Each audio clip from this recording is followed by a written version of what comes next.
반갑습니다. 홍 사장입니다. 오늘은 상기 신도시가 추가 발표되면서 저 같은 투자자들이 어떤 악재가 있는 것에 대해서 저의 내피셜을 남기고자 합니다.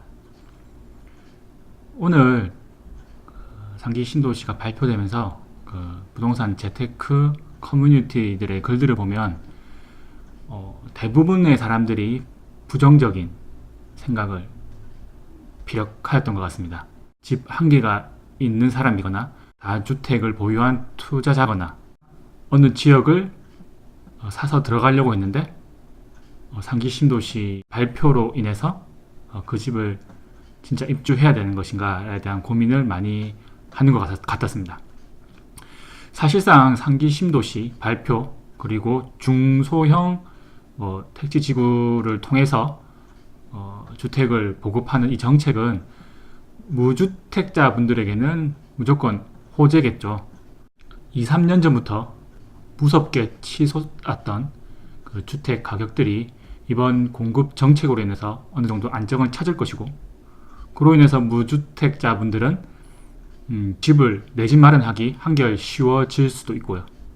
앞으로 짧게는 5년, 길게는 10년 이상을 봐야겠지만 추가 주택, 상기 신도시를 포함해서 추가 택지 지구들이 분양하게 된다면 좋은 위치에 좋은 주택을 좋은 가격으로 살 수 있는 기회가 다시 한번 나오게 됐다는 것은 지금껏 주택이 없고 주택을 사기 어려웠던 분들에게는 좋은 소식일 것입니다. 하지만 또 다른 한편으로는 과연 추가로 나올 공급될 주택들의 분양가가 싸기만 할 것인가가 문제인데요. 발표와 함께 교통망 확보 대책도 발표했는데요.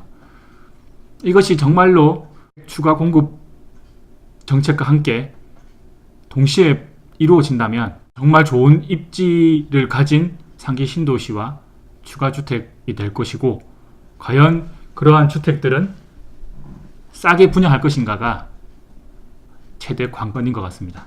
정말 주변 시세와 동떨어지게 좋은 가격에 공급된다면 정말 좋은 기회죠. 그렇게 된다면 그때 기회를 잡아야 될 것이고,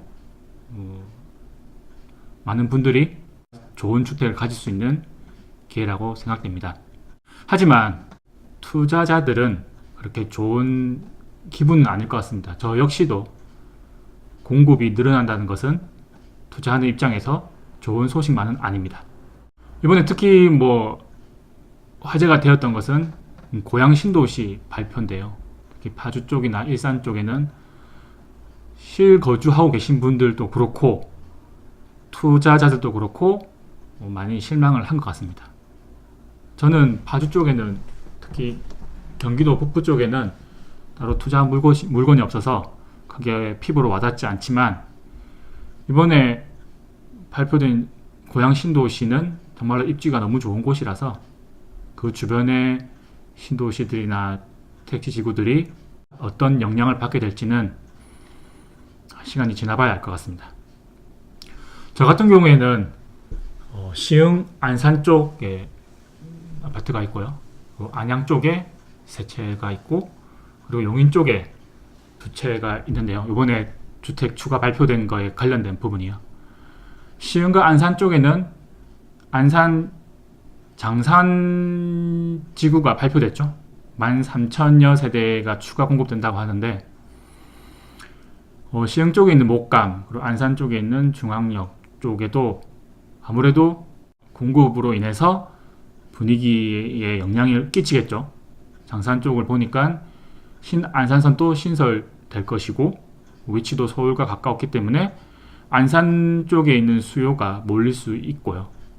그리고 목감 지구보다는 서울보다 멀지만 좀 더 큰 규모의 택지지구가 될 것이고, 그로 인해서 상업적 부분이 더 개발된다면 좀 더 다른 수요를 받을 수 있겠죠. 또 아무래도 지금 목감 택지지구보다는 신축이 될 것이고요. 그런 부분이 걱정이 되기도 하고요.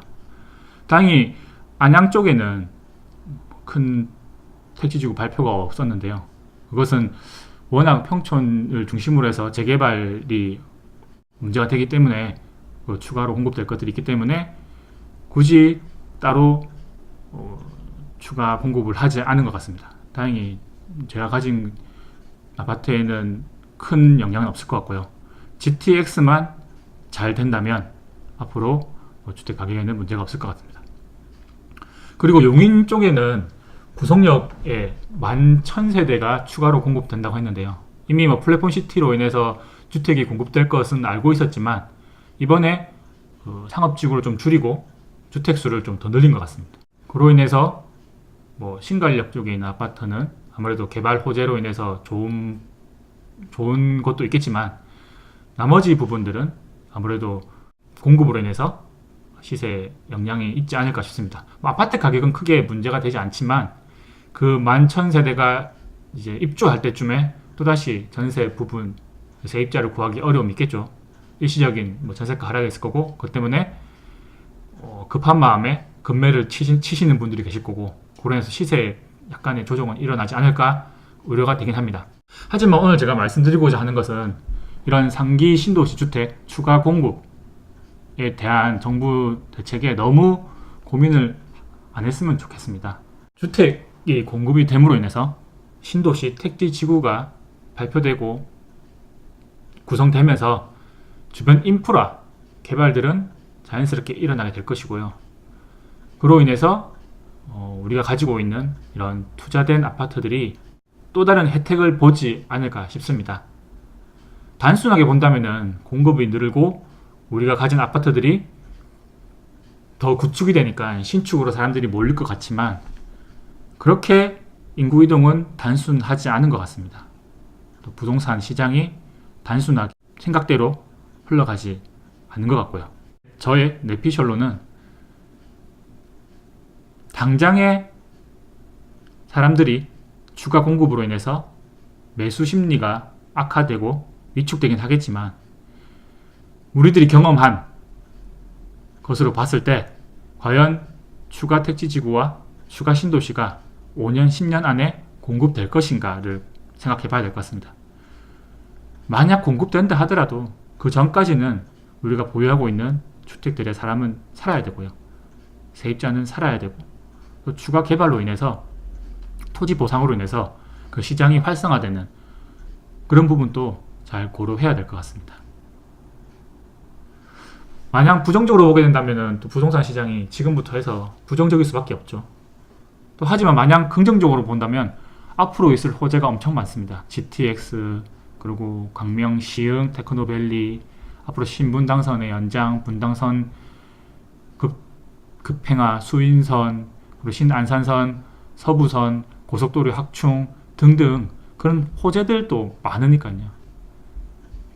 그런 호재들로 인해서 너무 또 주택가격이 치솟는 것도 좋은 부분 아니니까 정부에서 적절하게 조율한다 생각하시고 우리가 부동산을 단기로 먹고 빠지는 경우도 있겠지만 지금은 단기로 시세 차익을 노리고 빠지기에는 상황이 맞지 않으니 장기적으로 봤을 때는 우리가 가지고 있는 주택, 아파트들의 주변이 발전되고 개발되기 때문에 더 좋은 혜택이 있을 거라는 긍정적인 생각으로 상기 신도시 추가 공급을 눈 부릅뜨고 지켜봤으면 좋겠습니다.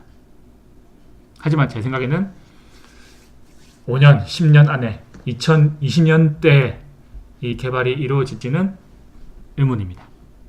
앞으로 지금 정부가 추진하는 상기 신도시가 어떻게 흘러가는지 지켜보는 재미가 있을 것 같고요. 우리 부동산이 우리 생각대로 흘러가지 않은 만큼 무조건 하락은 없을 것이고 무조건 상승도 없을 것입니다. 또 이런 변화와 불확실성이 있어야지 투자하는 맛이 나고 모두들 데이터와 생각만으로 투자해서 다 성공하게 된다면 다 성공했거나 투자에 재미가 없겠죠. 재미로 투자한 건 아니지만 그래도 성공할 수 있다는 확률로서 이 투자를 즐기시기 바랍니다. 오늘도 긴 이야기 들어주셔서 감사드리고요. 감사합니다.